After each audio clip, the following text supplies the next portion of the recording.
Good evening, everyone, and welcome to SocialFlight Live. Thank you so much for joining us this evening. I'm Jeff Simon with SocialFlight, and we have such a great show for you this evening. I'd like to kick it off by talking a little bit, as we usually do, about some of the fun things going on here at SocialFlight and the important things that we're doing as part of this show to try to support General Aviation during the crisis. And one thing that's been so wonderful to see is that we kicked off this campaign of safe social distancing at airports. We call it Aviation Social Distancing, Stay One Propeller Apart, and an offer that that I made to anyone out there, any organization at all. If you'd like to use this logo, just email me at info@socialflight.com. We'll put your logo on it and send it back to you. You can use it in your newsletters, at your airport signs, anything that you'd like. And we're just helping to spread the word, one propeller apart. And hopefully it shouldn't have to be said, but we're not encouraging people to actually stand next to propellers. So it's a good symbol and a good distance just to show how this would actually work. And so the other thing that I would like to talk about is we have, as part of this, another great story that was sent in to us. Jim and Becky Jones from Honeypath, South Carolina. They fly this absolutely stunning 1942 Myers OTW. And we are encouraging everyone to get out there and fly using safe social distancing to help support those airport restaurants and businesses and everything that you can, whether it's a flight school or an FBO or an airport restaurant or a pilot shop. Do what you can to get out there and send us your story. And we have some prizes that are still coming in from some sponsors that we're going to be able to use for people along the way. We'll select some very special ones and continue that program. And you can see this absolutely gorgeous aircraft. They went to the Runway Cafe at Greenville Downtown Airport. So just a gorgeous picture. Now, what's interesting about the story is that is actually not their car. That happened to be on the field also, and by coincidence they saw it. They asked if they could get a picture together, and it turns out that both vehicles, both the aircraft and the car, were both from the exact same year, which is really, really cool. And so just, you know, one of the things that we've all found is whenever we travel, whenever we experience general aviation, things just happen. It's just kismet. We get to meet new people, we get to see wonderful new things, and you get cool coincidences. And in this case, probably a picture that he'll be framing and they will be putting up in their home. So very, very cool stuff. Another thing I'd like to announce, just a proud father moment. We've got my son, Ben Simon, who just had his first flight lesson today. Very excited, 16 years old, and getting out there and doing that. His instructor was Sam Staniford over at Minuteman Airport in Stowe, Massachusetts, our home airport. And so for any of you who've had your own children take that first flight, it's so much fun to see that. And then the other thing, which is also fun, is next Tuesday on the 30th, my oldest son, Jake, will be taking his private pilot check ride. So can't get away without saying a few things about that, as well as just a proud dad moment. Now, what I would like to do is get to the meat of our program and introduce our guest. We've had him before, and he has come back. So happy to have Mike Busch here, CEO of Savvy Aviation. Mike is arguably the best known A&P and IA in general aviation. He writes the monthly Savvy Maintenance column for AOPA. He hosts monthly seminars. He co-founded AvWeb, believe it or not, back in 1995, and he's been the technical representative for just about every one of the aircraft owners groups, from Cessna pilots to American Bonanza Society to Cirrus owners. You name it, Mike has done it, and I'm sure that is why many of you are here tonight. And he formed Savvy Aviation back in 2008 to provide aircraft maintenance, management, and consulting service to thousands of aircraft owners, including pre-buy management, engine monitor analysis, etc. And he has more honors that I have time to list here, including the National Aviation Maintenance Technician of the Year by the FAA Administrator from 2008. Over 55 years of flying with 8,000 hours logged in single multi-engine seaplanes, gliders, CFI, and of course, A&P and IA. And tonight we are here to talk about something that is close to his heart and also close to mine, and that's the concept of predictive maintenance, using analysis, using data analysis to do that. And so with that, I would like to welcome Mike on board here, and I'm going to stop that presentation. How are you doing, Mike? Great. Thank you so much for joining us here on SocialFlight Live. You bet. It looks like we got a nice turnout tonight. Yes, lots and lots of people. That's great. You know, the show just keeps growing and growing, and there are thousands and thousands of people that have registered and are getting the invites and then joining us at night. It's just so wonderful. And so I don't want to take more of your time away. Thanks for joining us. Let me go and kick off. We're going to do things a little bit different tonight in that we're going to have an actual kind of presentation. We're going to show some slides directly from you. And in the middle of that, I'll help with some clarifications because I have my own questions about it. So let's talk predictive maintenance. Okay. Let's go to the graph, Jeff.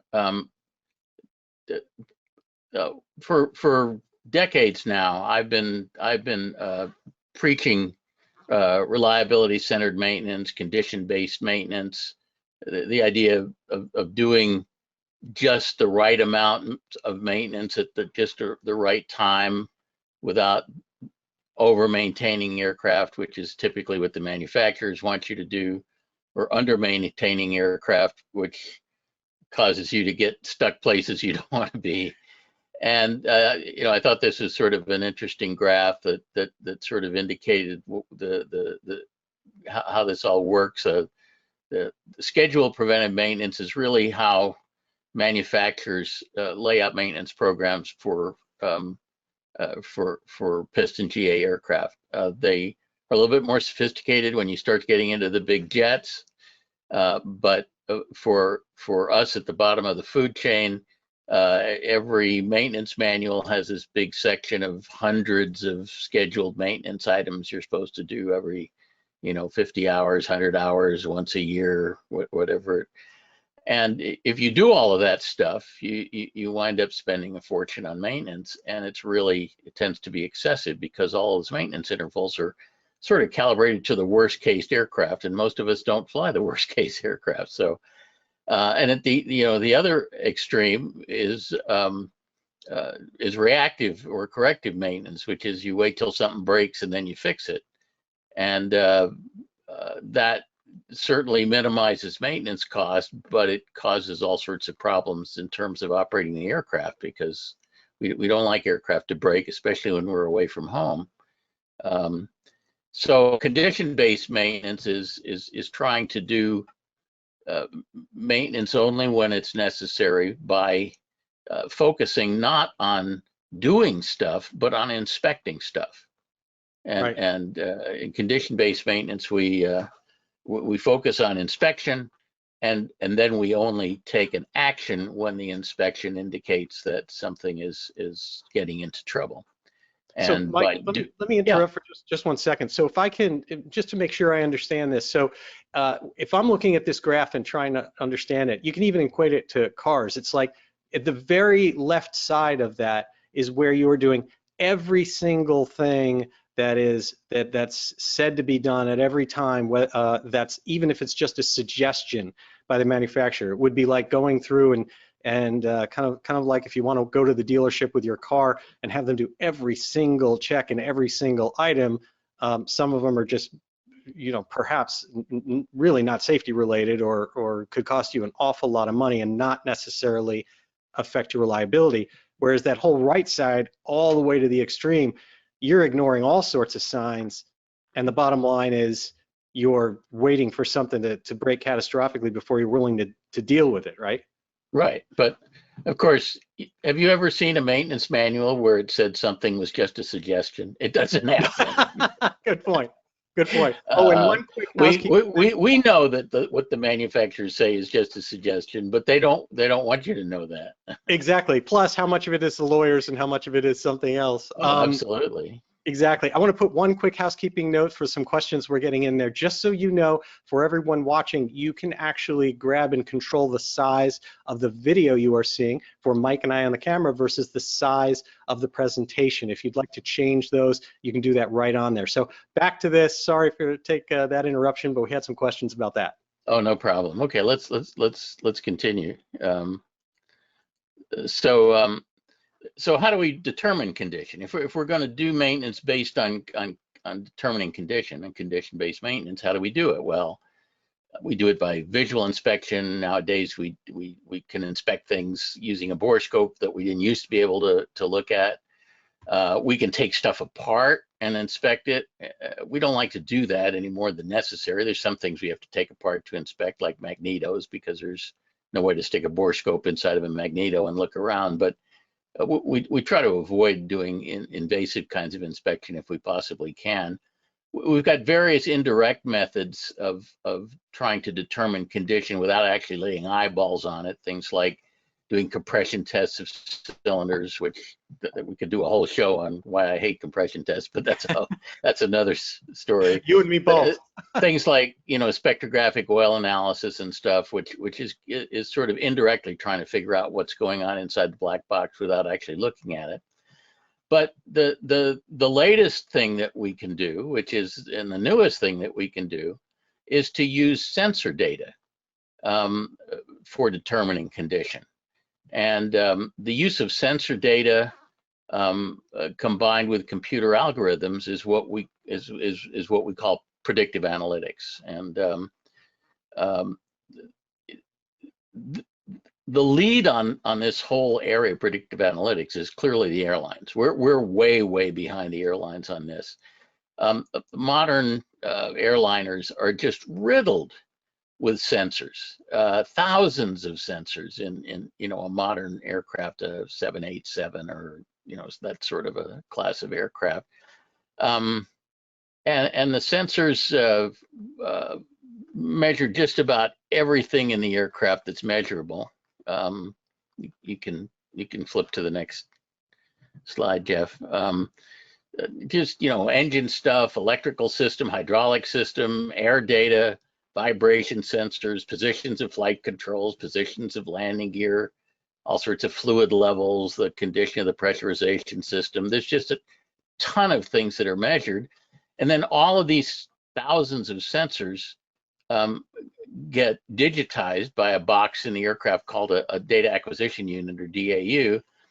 And then the digitized data is either downlinked to the ground in real time, or it's captured by something called a QAR, quick access recorder, so that when the airplane lands, they can extract the data either on like an SD card or something like that.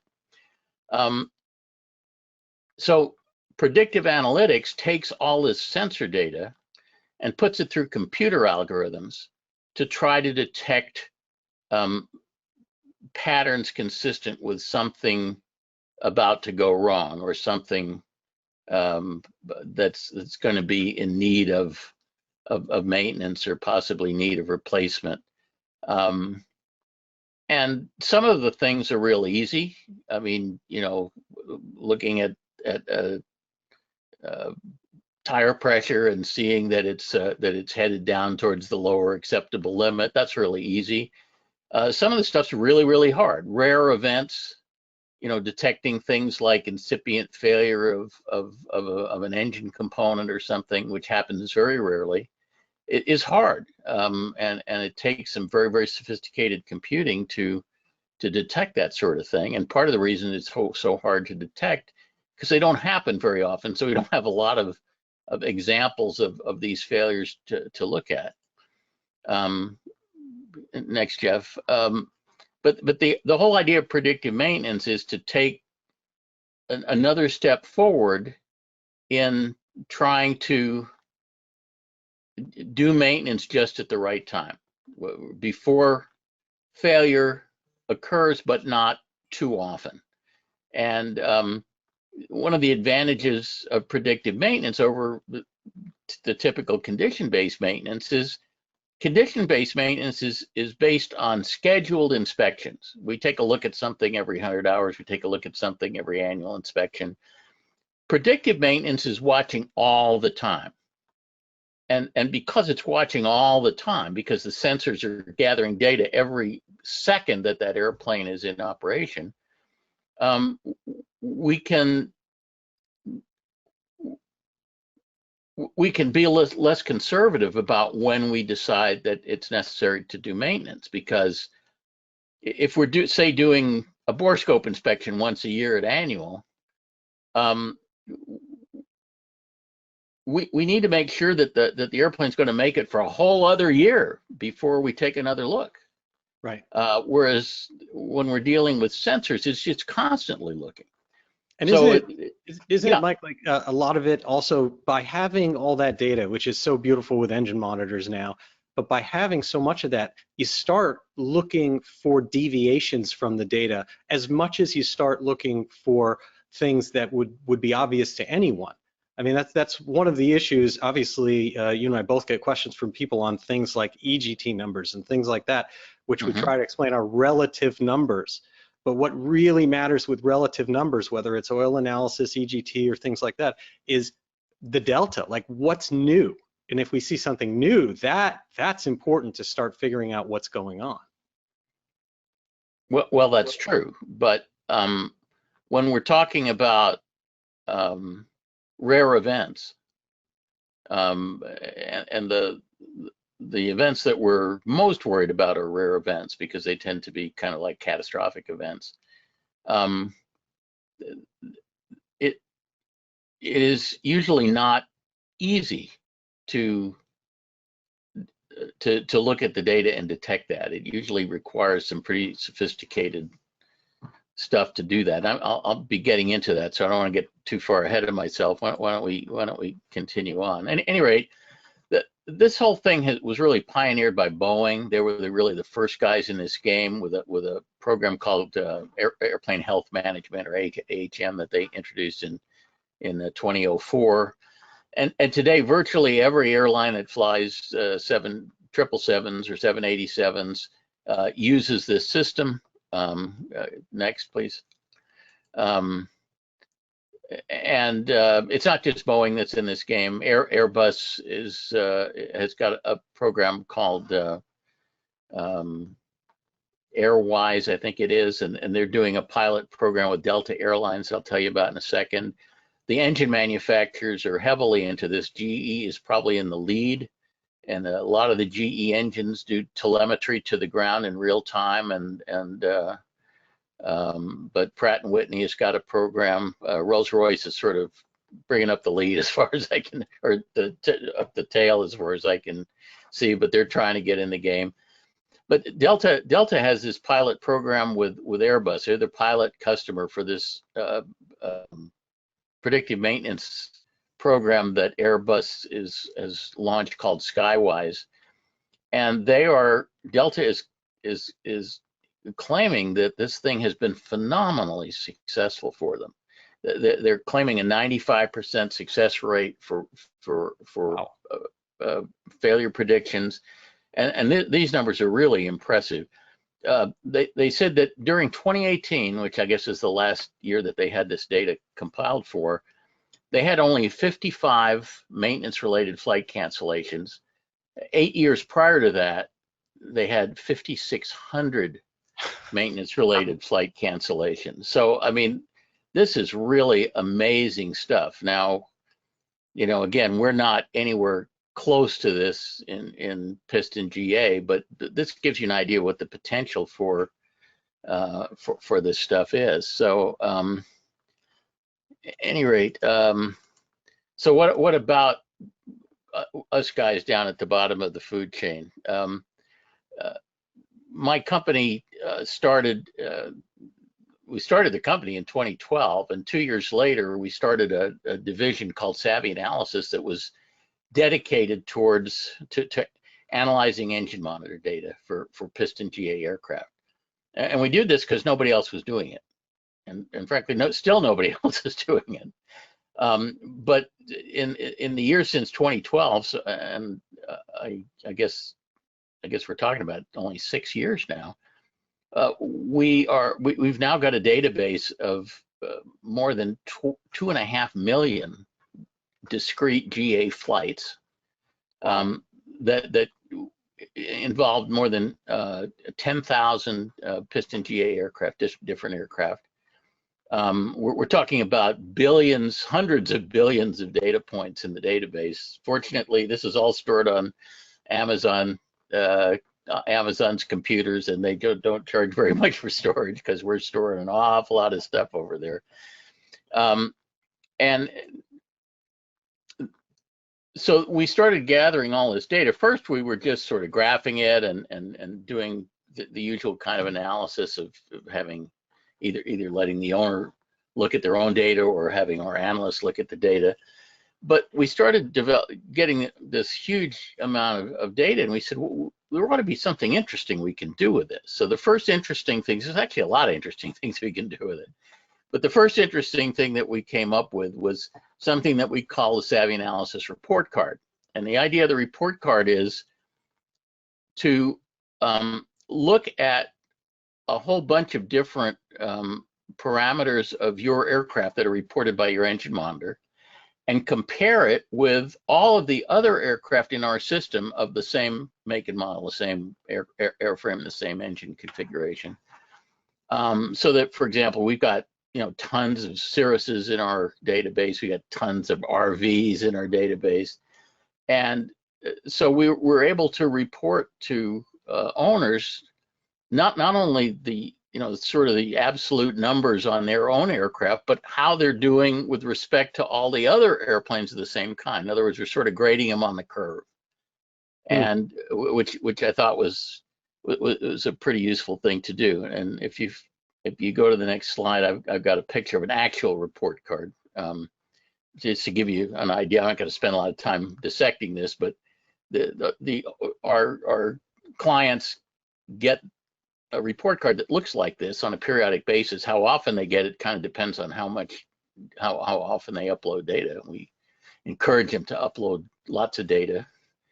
But each of these thermometer looking things is taking a look at a specific important parameter that affects performance, efficiency, engine longevity, and so on, and compares it with the what we call a cohort of other aircraft of the same configuration, so that the owner can get a pretty good idea of where he lies. And the report card includes some recommendations for things that the owner might want to consider changing in terms of how he operates the aircraft, or whether something maybe needs to be looked at mechanically, and so on. So that was sort of the first thing that we did with the big data. Go ahead, Jeff. That's a really interesting report card. I mean, especially for even when you start at the most basic things with like how hot is my engine running compared to the average of same aircraft that I fly, or what kind of oil temps am I getting compared to the average, tells you a lot about baffling, or how your vernotherm is doing, or how your oil cooler is doing. You bet. And I know you are absolutely. And it also tells you a lot about how the guy's flying the aircraft. And whether he's leaning properly, whether he's choosing altitudes appropriately for, you can just get a lot of stuff about how an airplane is flown and what condition it's in by looking at something like this. Do you have any thoughts on for things like when you start dealing with the basics like cylinder temperature or oil temperature? Do you normalize for things like, or even think about in the future normalizing for things like the region, someone in Florida versus someone in northern part of the United States, or do you also tie it in any way to perhaps the type of lubricant that they're using, or anything like that?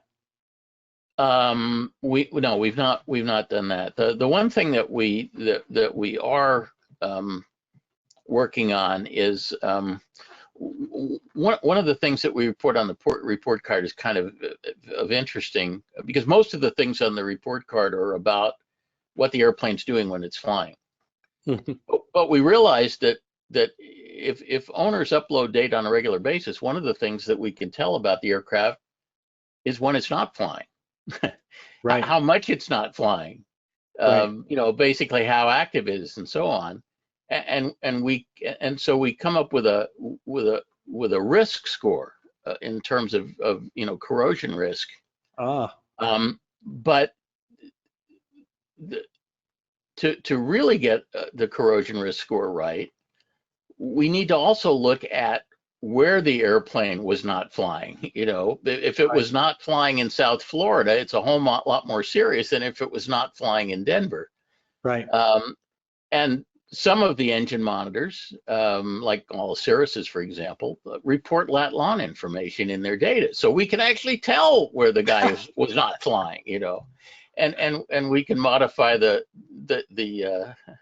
risk score based on what part of the country we actually have a digitized a corrosion risk map, and we can look at his coordinates and say, oh, you're in a really bad place. We're gonna give you a lot of demerits for not flying when you were there.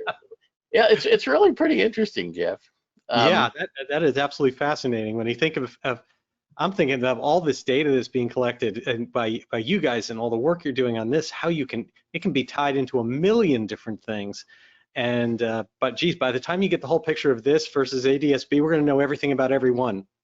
Well, yeah, there may be a few people that don't like that idea, but It's crazy. um, at any rate, no, it's when nobody's ever gathered this sort of information in one place before. You know, it used to be in the old days that if people wanted to analyze their engine monitor data, they download it to their PC and they'd run some app on their PC, and that was fine for looking at that data, but it was never getting aggregated any place. Right. So one of the reasons that we did things the way we have is because we really wanted to bring together as much data as possible in one place on as many airplanes as we possibly could, on as many flights as we possibly could, so that we can do some, really interesting stuff with it. In 2017, we added some longitudinal trend analyses. The report card is kind of reporting on a snapshot in time. The trend analyses are looking back historically and looking at various parameters. In this case, it was maximum CHT and cruise, and creating a scatter diagram of what was observed over time, and analyzing whether there were any statistically significant mathematical trends that could be observed from that data. And if there is, we report on. In this case, there was a statistically significant trend over a period of a couple of years of increasing CHT, and that seemed like it was worth reporting on. So that's what the trend analysis report is about. So that sort of brings me to what I really wanted to talk about, which is predictive analytics. We sort of were working up to this, and to do predictive analytics, one of the things we needed was to have a lot of data to look at. And so it took a while before we could get there. But the first thing that we focused on in predictive analytics, and we've done quite a bit of work on this, is trying to predict exhaust valve failure. Exhaust valve failure is the most common failure point in piston aircraft engines. And when an exhaust valve fails, it shuts down the cylinder. If it's a 6-cylinder engine, you typically land at the nearest airport, you change your underwear. If it's a 4-cylinder engine, you might wind up landing on a road someplace. So it's not something that we want to see happen. The traditional way of detecting failing exhaust valves was the compression test, which turned out to be horrible. Then we started using borescopes, and borescopes are fantastic for analyzing condition of exhaust valves. The problem is we don't really borescope them enough, often enough. Most GA aircraft that I follow are lucky if they get a borescope inspection once a year. Some mechanics don't even have a borescope. Some mechanics have a borescope, but they only dust it off if there's low compression on a cylinder. Then they will take a look, but they don't take a look, as a matter of course. So we thought, well, maybe we can add something to this and help detect failing exhaust valves before they go to complete failure and shut down the cylinder. And I had one of these in my 310 years ago.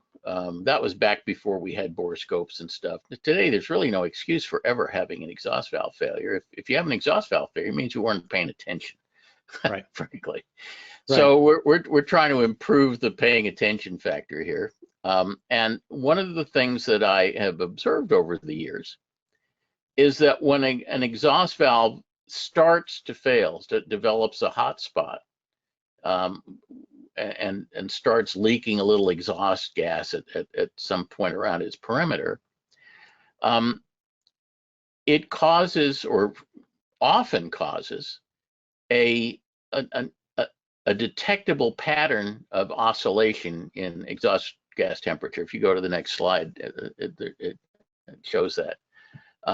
This is an actual set of engine monitor traces. We're looking at EGTs for the cylinders, and this number 3 cylinder, which is the yellow trace, is the other traces have some like random noise on them, and we do see a fair amount of noise on this data if everything isn't grounded real well. But this number 3 cylinder has got a very pronounced EGT oscillation. And if you were to blow this thing up and look at it very carefully, what you'd find is that the oscillation was almost perfectly rhythmic and had a frequency of roughly 1 cycle per minute, which is very slow. It's so slow that you'd never notice it if you were just looking at the engine monitor in flight. It's a very slow oscillation.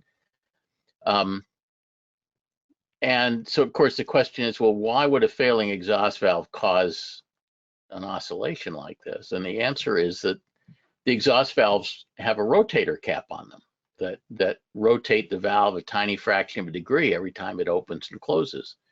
And the purpose of the rotator cap is twofold.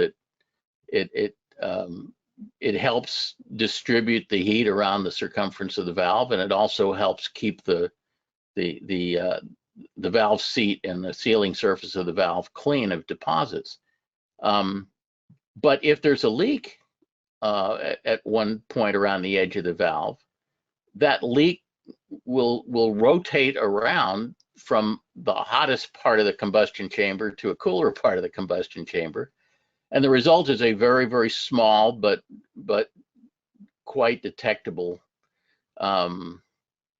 oscillation of low frequency, very rhythmic, fairly small amplitude, typically 40 or 50 degrees oscillation on a 1400 degree temperature. So it's not a very big percentage oscillation, but it's detectable. So wow. I'd noticed this for a number of years, and our analysts were trained to spot it when they were looking at this stuff. But we thought, well, it shouldn't be hard to create a computer algorithm to look for that and to raise a red flag right at the moment that the data is uploaded. Don't have to get an analyst involved or anything. So we let's see, if you go to the next slide, this is the actual picture of the valve that caused that oscillation, and if you can see that it has a pretty pronounced hot spot, and that's what was causing that thing. Now, not all valve failures show up this way. For example, if the rotator cap fails and the valve stops rotating, then we're not going to get the oscillation. And sometimes we see valves that develop 2 or 3 hot spots around their circumference, and then you get an oscillation, but it's at a higher frequency, and so it may escape detection. So, but we were able to detect a fair number of them with this algorithm that we called FEVA, failing exhaust valve analytics.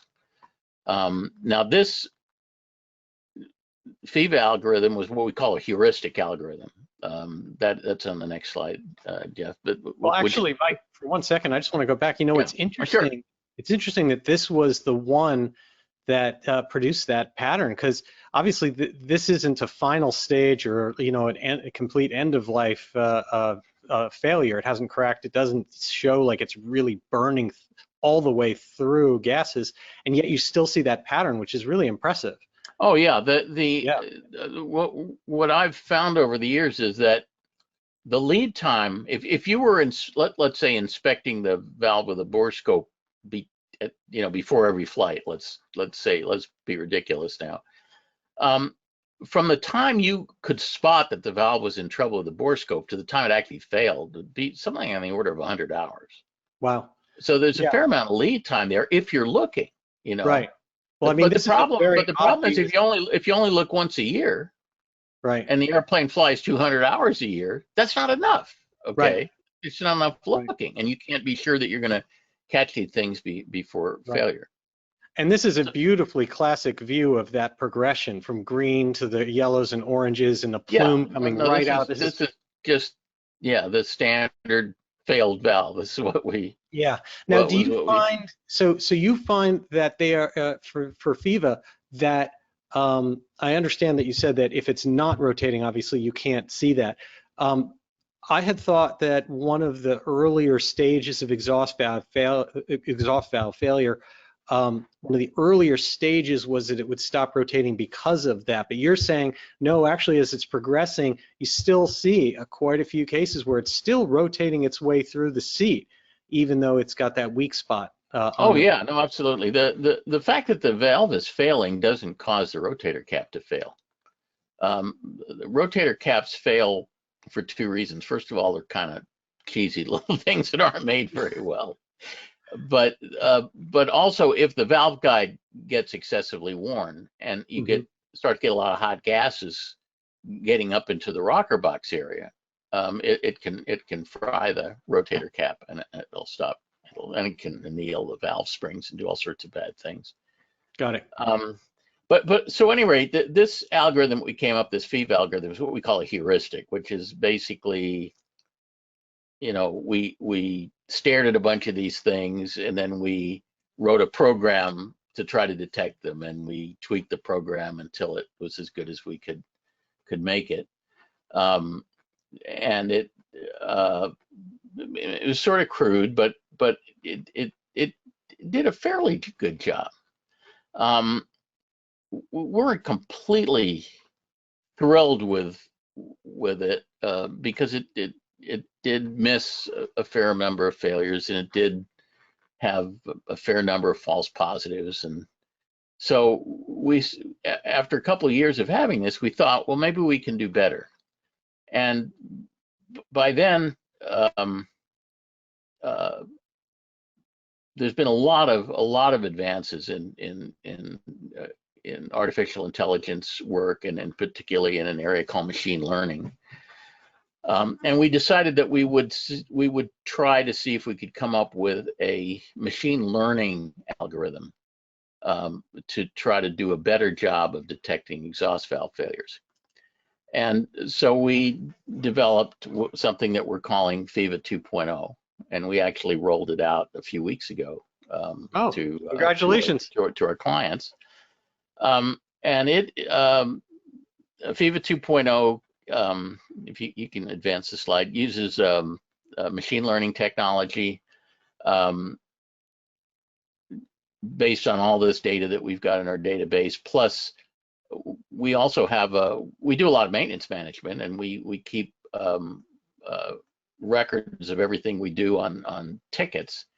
So we actually went through and did a whole bunch of natural language processing of our 1.1 million tickets to try to detect which ones talked about valve failure. And we were able to pull together what we call a training set of cylinders for which we had engine monitor data where we knew whether the valves were good or bad. And then we took this training set and started running it through a bunch of different alternative kinds of machine learning algorithms until we picked one that seemed like it was the best. And we came up with a result that turned out to be a lot better than our original heuristic algorithm. It detected a lot more failures than the original algorithm did, and it produced less false positives than the original algorithm did, which are the two key things that we're looking for. Unlike the original algorithm, which was basically a binary thing, it looked at the data, and if it didn't like what it see, it raised a red flag. The FIVA 2.0 algorithm actually assigns a numerical risk score to each cylinder. We're still struggling with exactly how to communicate that to aircraft owners, because when we sent the first bunch of these FIVA 2.0 reports out, we got a lot of people that were panicked because they didn't totally understand what this data was trying to tell them. So we're trying to now work a little bit on the human factors of how we present this data to aircraft owners so that they will be able to use it constructively. But one of the huge differences between the original FIVA and FIVA 2.0 is that the original FIVA was based on what we call a single predictor. It was looking at one thing. It was looking at EGT oscillation. FIVA 2.0 has 34 predictors that are going in. Now, no human could craft an algorithm based on 34 predictors. It's just too complicated. But computers can do that. If you feed them enough data, they can and say, figure out how to take all this information and correlate it with failures. And you give them a whole bunch of training data and say, these ones are good, these ones are bad. You know, you figure out Right. how to deal with this. Computers are really a whole lot better than humans are at doing that. And that's what machine learning is all about. Yeah. So, And I'll interject, you know, one of the fascinating things about machine learning is it's so revolutionary that when they get to that answer, we humans that set them to the task of figuring it out don't actually know the that's answer. exactly right. I was actually going to say that, Jeff. That's one of the things that's really amazing about machine learning is that, you know, with FIVA 1.0, if it set off a red flag and the owner said, well, why did it do that? We can tell them exactly why it did that because we wrote the program. Okay. Right. But with FIVA 2.0, we can't tell them why. Right. We just said, well, that's what this algorithm came up with, and we've trained it on a whole lot of data, but we don't really know why because we didn't write the algorithms. The computer wrote the algorithm.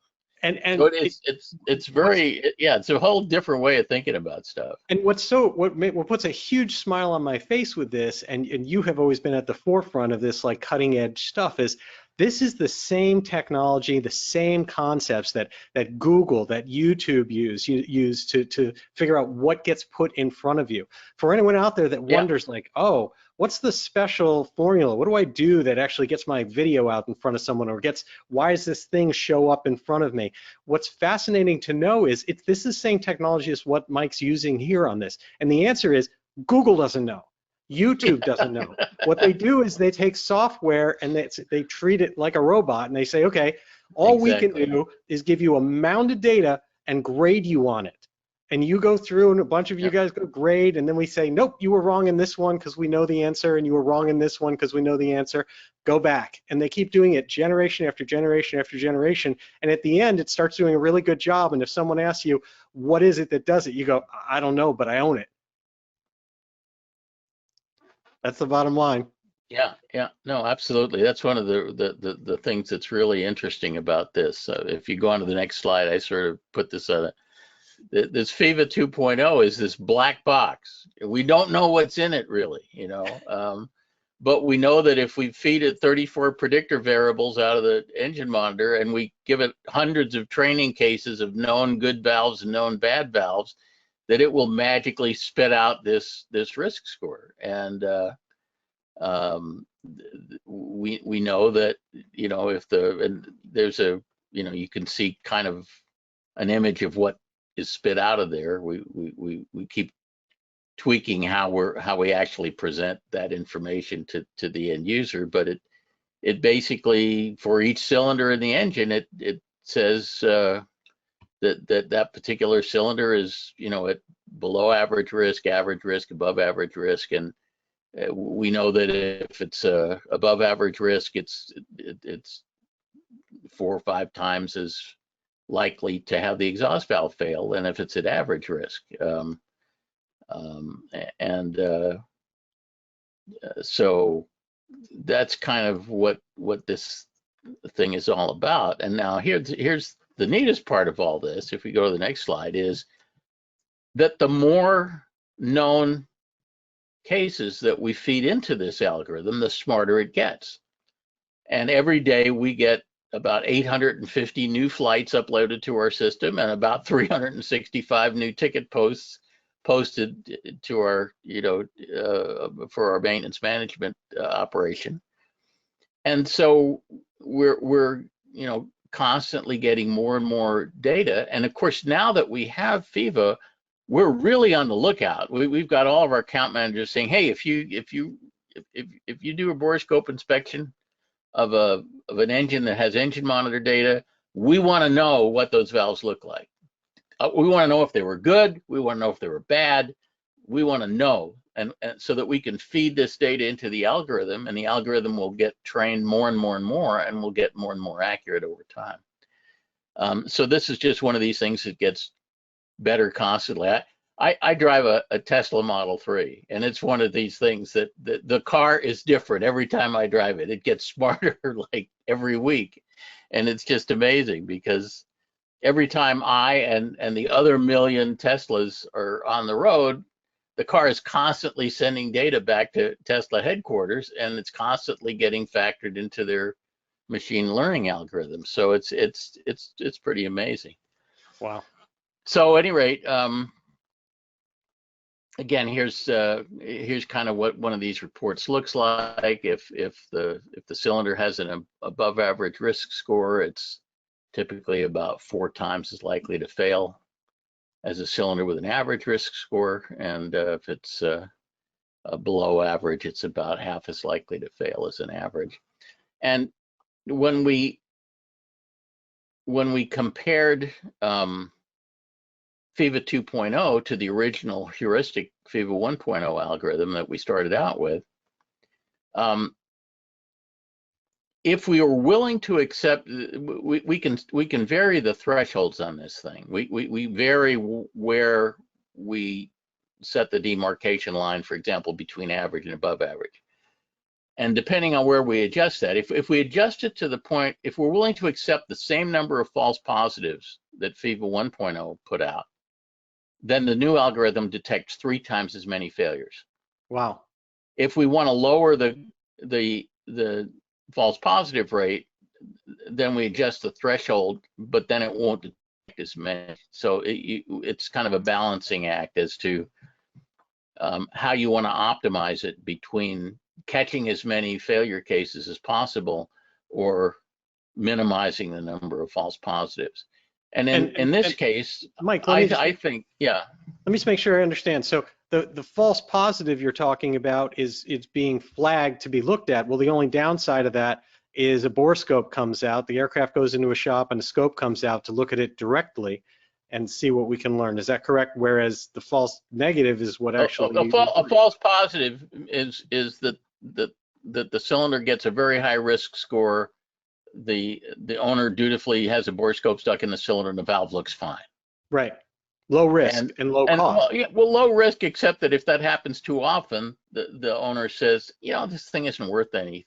This stuff isn't worth anything, so I'm not going to pay any attention to it anymore. That's really the downside. It's very much, you can think of it very much like you think of the algorithms that say credit card companies use for flagging fraud. Right. And you'll periodically, or at least I do, periodically get a call from credit card company saying, did you make this charge? It popped up on our computer as a potentially fraudulent transaction. Did you make the charge? And if you say yes, they say thank you. And if you say no, they say we're canceling your credit card and sending you a new card. But they have a lot of false positives. I mean, a lot of the time that they say, did you make this charge? The answer is yes, I did. Did you really buy $700 worth of gasoline? Yeah, I fly a twin. Sorry, you don't know about this stuff. But you know, uh, but the risk of having a false positive in a fraud detection situation is not very high. All you do is harass people a little bit more. Um, but the risk of having it not let fraud slip by is much worse. So, Mhm. but for any algorithm like this, you have to tune it, make a decision as to whether you wanted to catch more failures or whether you wanted to minimize false positives. And we're trying to find what the sweet spot is on that. So, what are we working on next? We are working on detecting sticking exhaust valves. Sticking exhaust valves is a very different problem, but it's a problem, and it's a problem that plagues Lycomings more than Continentals. Um, but the sticking exhaust valve is one that doesn't slide freely in its guide, typically because there's a buildup of lead oxybromides on the valve stem that make it not slide through the guide very well.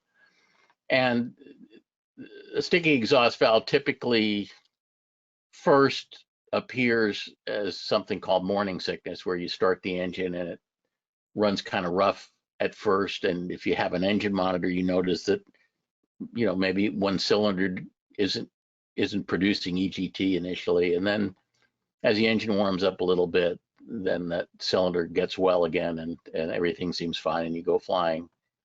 But it's an early warning sign of something that if you let it get worse, it can cause very serious problems.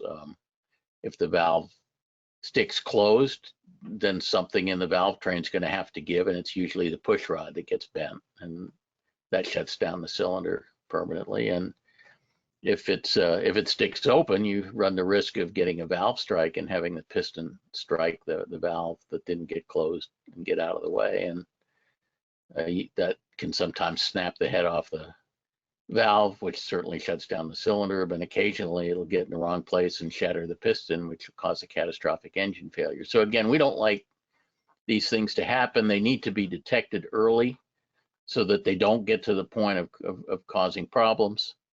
And so we have developed an algorithm. It's currently in beta. We haven't really rolled it out to our client base yet. And it is a heuristic algorithm. And eventually we'll probably try to develop a machine learning algorithm for it that will be a little bit more sophisticated. But it basically is trying to detect in engine monitor data cases where a cylinder, you know, is late in lighting off after the engine is started, which is typically the first signs of sticking.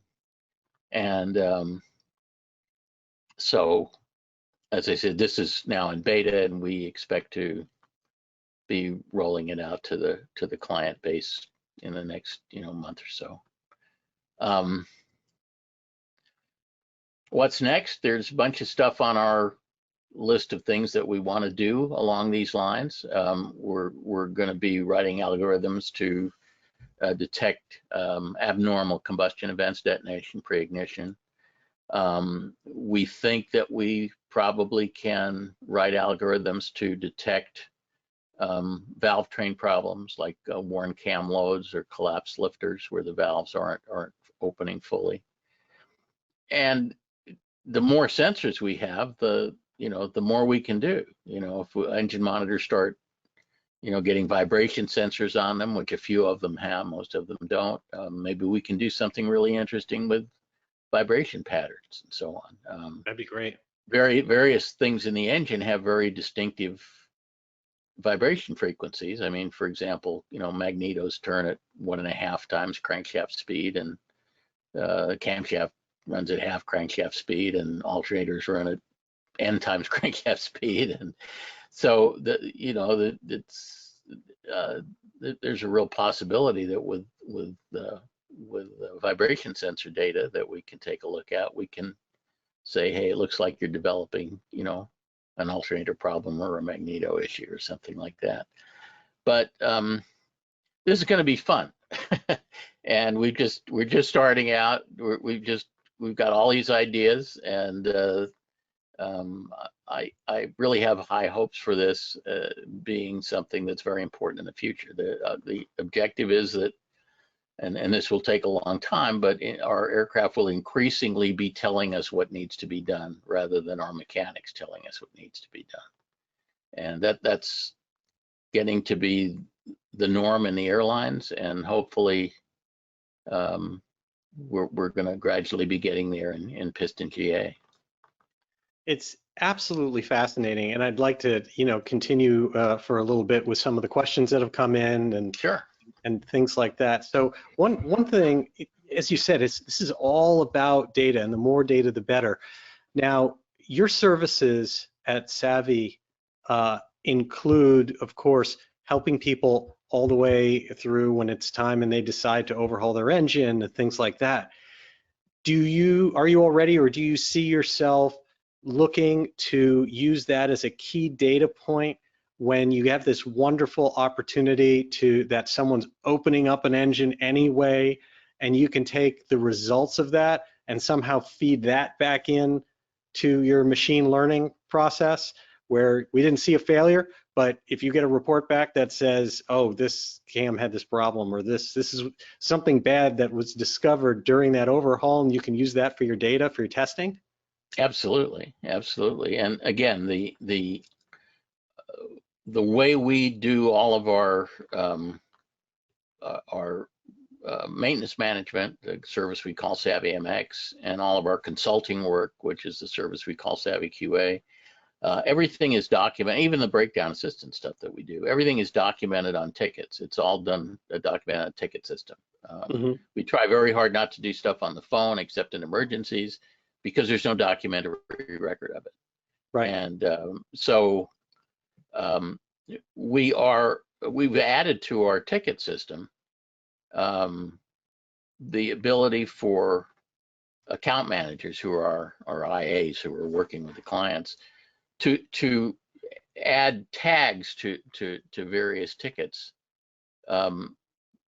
where they'll tag it as being, a failing exhaust valve problem, or a worn cylinder barrel, or that sort of thing, so that we don't have to try to detect it from the text of the ticket, that there's actually some effectively maintenance keywords, if you will, that where the account manager flags it as being something that is of interest to our analytical side. And but yeah, that's really the key to machine learning, is having the best test set that you can. Right. And so, going forward, we're making an aggressive effort to turn all of this data that's pouring in every day into good test set data. I wish we could turn back the clock and go back to 2012, but but we're certainly making every effort going forward to try to make all of this stuff as analyzable as possible. Right, and you're basically the only one doing it as a hub of this data. I think it's incredibly important. I mean, I would love to see, and maybe you're already doing this, but a correlation between this and like the SDR and SBIR process with the FAA for reporting things in the field, and being able to tie that, if you have data on it, if you can see this kind of thing. Manufacturers, I can't imagine why any manufacturer would not want to participate in this and get to see. Well, actually, it's been interesting, because we've had so far no interest from manufacturers. We are starting to, interestingly enough, get some real interest from the NTSB. That wouldn't surprise me. We've had a few inquiries from people in the FAA, but not a lot. But I really think that this data that we're putting together could be of tremendous value to an awful lot of players in the industry. Yeah. But they have to come around to figuring that out. Yeah.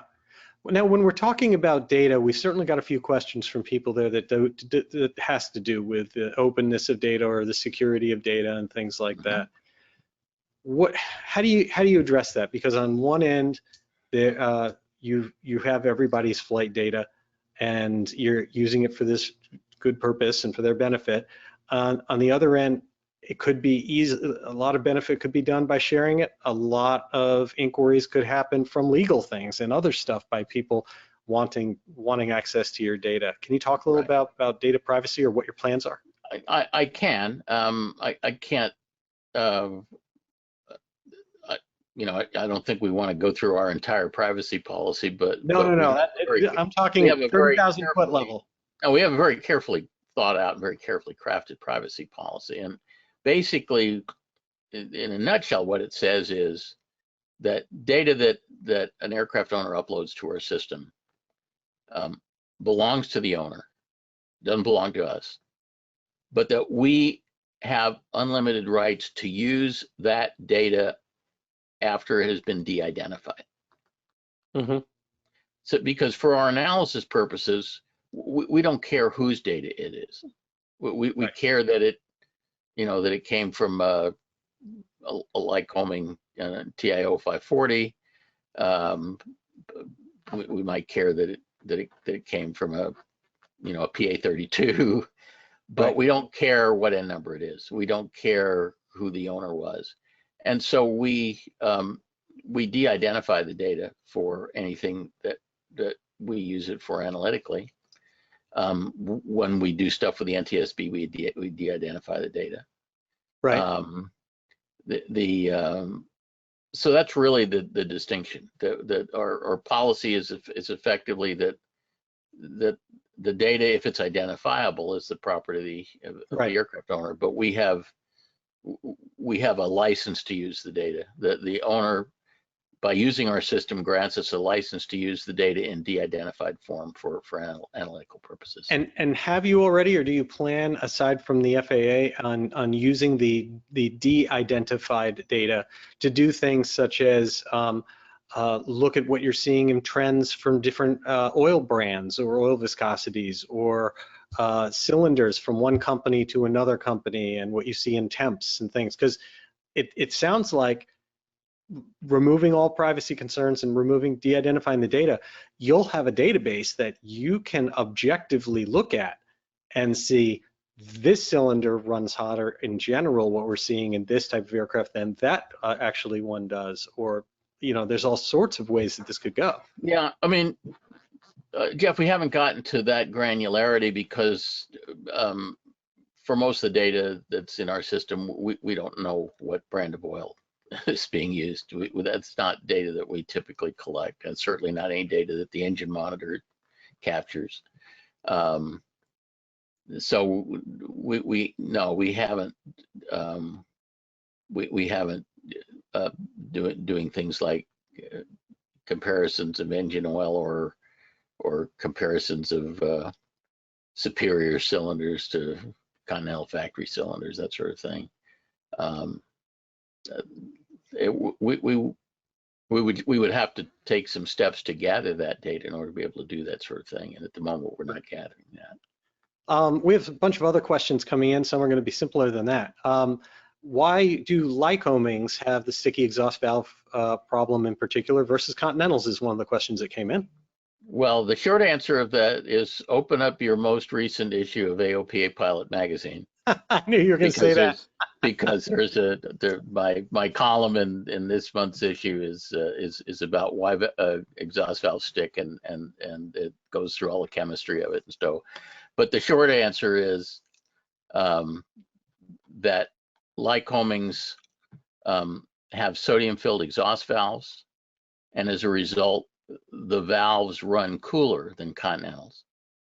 And because the sodium-filled exhaust valves do a better job of transferring heat from the valve to the cylinder head. And it turns out that the formation of the lead oxybromide deposits on the valve that causes valve sticking occur more with cool valves than with hot valves. And Okay. it's exactly the opposite of what the conventional wisdom. If you go and Google, why do exhaust valves stick? You'll find a whole bunch of articles that say they stick because the carbonization of oil due to high heat on the exhaust valve. And that's exactly backwards. Right. Because if that were true, then Continentals would stick and Lycomings wouldn't. But in fact, it turns out that the cooler the exhaust valve runs, the more likely it is for these deposits to form, because the deposits are caused by things that are in gaseous form condensing out because they found a cool surface to condense on. And the cooler the surface, the more stuff condenses, and that stuff becomes that nasty, scaly deposit stuff that's on the lower valve stems that causes all the mischief. So I probably said all I should say. Anybody wants to know more about that, go read the article and you'll become Exactly. It's all in Mike's a little AOPA chemist, article. right? Okay. Absolutely. Do you happen to prefer one type of engine monitor over another? Yeah, I prefer engine monitors that have as many sensors as possible. And That's a the very politically modern correct way of answering that one. the modern stuff like we love the Cirrus fleet because they instrument pretty much everything up to and including the level of fluid in the pilot's bladder. I mean, they're just wonderful. We love those things. Um, and- Half the fleet out there is equipped with old JPI EDM 700s, which are great in their day, but they don't capture anywhere near as much data as the more modern systems. But right. we're not interested in whether it has a fancy display or not, because we don't ever see that. You just want to All know we're what you get. interested in is how many sensors and how frequently the captures are and how big the memory is. That's the stuff that we care Right. about. Right. And there, so it's important. Get as many data points as you can. It's Yeah. no question about Well, I it. mean, the trend is clearly in the right direction, that these systems are starting to capture more and more different kinds of data, GPS data, air data. Right. Um, And some of the best systems, Jeff, are the Dynons that are in the oh experimental wow. aircraft. They are Yeah. fabulous, and they capture all sorts of attitude information. We've done Yeah. accident reconstructions based on the Dynon data. Right. So as usual, the experimental stuff is a little bit ahead of the Yeah. certified. Well, it can tell you so much. I mean, you can find out the actual attitude, and if you look at an overheating issue or what's happening with cylinder temps, doesn't it really matter to know? Oh, the flaps and gear were down, and it was in a climb of this angle, and the temperature outside was 95 degrees, and the density altitude was 7,500 feet. I mean, Yeah. all these things play a factor rather than just taking it on its own. So, absolutely. One more question for you. We've talked a lot about engines. Where do you see this going when it goes beyond the engine to the airframe, to other things, using this model, this type of data approach? Well, I mean, certainly we're already doing a lot of non-engine stuff with the report card. We're reporting on a lot of things like fuel efficiency and altitude selection and stuff that really doesn't have anything to do with the engine in it per se. As far as predictive analytics are concerned, I mean, we're not going to be able to really do predictive analytics on airframe stuff until the airframes start getting sensors installed. Right. And right now, most of the sensors that are installed are engine sensors and to a lesser extent air data. I mean, I'll take that back. We actually can do on a lot of these systems. We can do pretty interesting troubleshooting of the electrical system, because a lot of these systems do instrument the electrical system, and we've done a lot of remote electrical troubleshooting with Cirruses based on engine monitor data. We had this wonderful story. I probably won't take the time to tell where we saved a round the world flight who was AOG in Reykjavik, Iceland. I wrote that up in AOPA as well. The mechanics there did not have a clue as to how a Cirrus electrical system worked, and frankly, a Cirrus electrical system is pretty complicated because it's got 2 batteries and 2 alternators and an MCU that does a lot of stuff. And they wanted to order a new MCU that would have taken, a week and a half to come from the States and cost $3,000. And we looked at the data and said, it's not an MCU problem. Right. Don't do that. It's a DAU problem. You don't have an electrical system problem. You have an indication problem because your data acquisition unit is lying. So go fly to England where the Cirrus Service Center is and get it fixed. And the pilot, who was a very experienced airline pilot, said, what's the worst that can happen if I do that? Which is exactly the right question to ask. Yep. And we said the worst that can happen is that your engine page on your MFD will come up all red X's if the DAU fails completely, and you will have to use the analog backup gauges and just fly it like a 182. And he said, well, I got a lot of time on 182s. That works fine for me. So he flew to England, and halfway to England over the ocean, indeed, the DAU packed up and he got a whole bunch of red X's. And had he not had that conversation with us, he would have kind of like totally freaked out, because the Cirrus is an all-electric airplane. So electrical system failure is fairly important. But he anticipated it. We warned him that could happen, and it did happen. And he said, oh, yeah, they said that could happen. Okay, I'm going to fly this like a 182. And he flew it to England and got the DAU repaired and replaced and everything. And he finished his round the world flight and lived happily ever after. Excellent. Well, Mike, if you could wrap up by telling us about your programs at Savvy and what people can do if they want to participate, if they want to make sure that they're part of FIVA or SIVA, depending on which type of engine that they have, and how they can contact you, that'd be great. Okay, well, we have a bunch of different programs at Savvy. We've got a pretty elaborate website that describes them all at savvyaviation.com. But they range from people who are only interested in analytical stuff, where they can sign up for a service called Savvy Analysis Pro. It's like $129 a year for all you can eat. We have a consulting service called Savvy QA. We have our top of the line kind of maintenance management concierge service, where you get assigned an IA to manage your maintenance for you and work with your shop and all that stuff. It's called Savvy MX. We have breakdown assistance service, a 24/7 hotline for people who wind up AOG on a trip someplace. And it's all on your website, right? It is, and we also do have a national pre-buy program to help people with doing pre-buys. One of the problems in the 21st century is that most people nowadays find their airplanes online on one of the aircraft listing services, and frequently those aircraft are a couple thousand miles from where the buyer is, and it's a little hard to arrange a pre-buy, and so we do lots and lots of pre-buys.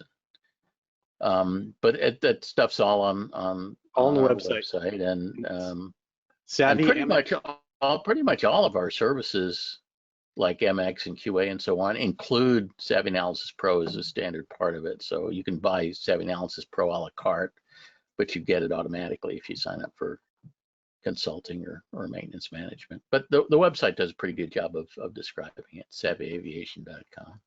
All right, so savvyaviation.com. Mike Busch, thank you so much for joining us for another evening. I hope you join us again in about a month. We'll come up with another fantastic topic to cover, teach people all about maintaining their aircraft, etc. I really, really do appreciate your time. Good. And everybody. During our little pre-show discussion, I don't think we're going to run out of things to talk about. There's a lot of things. Not at all. For everyone who joined us this evening, again, thank you so much for helping support General Aviation. Get out there, fly. Flying is coming back now as we slowly start to emerge out of the crisis, and it's so wonderful to start seeing more and more of that. We are here every Tuesday night at 8 p.m. Eastern Time, 5 p.m. Pacific at socialflightlive.com. Next week, we have mountain flying with Colin Arrow. We are going to talk about all the different techniques. He's going to give some instruction. If you are considering taking a vacation that somehow involves doing some flying out west or in any other area of the world that's going to have some mountains, mountain waves, and other things to deal with, you need to come to that broadcast and learn from Colin. It's a great program. So again, Mike, thank you so much. Thanks to everyone who's joined us this evening. Blue skies.